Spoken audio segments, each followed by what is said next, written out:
مارچ نه زمونږه ډیجیټل مردم شماري شروع شوه او د دې باقاعده آغاز وشو. زمونږه په تحصیل تغبۍ کې مختلف بلاکس کې انومریټرز خپل د مردم شماري کاروایانو کې مصروف دي.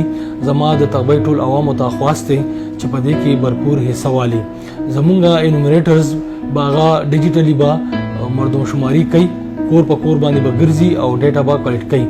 د دې نه علاوه زمون د تغبۍ چې کوم عوام دي او هغه په خپل مردم شماري کول غواړي نو هغه لپاره په دغه باندې اپ اویلیبل دی، هغه ډاونلوډ کولی شي او په خپل هم په مردم شماري کې حصہ اخیستی شي. چونکه مردم شماري دا یو اهم قومي فریضه ده نو زما د دې فورم نه تاسو ته خواست دی چې په دې کې بھرپور حصہ والي او چې په صحیح طریقه باندې مردم شماري وشي او دا اهم قومي فریضه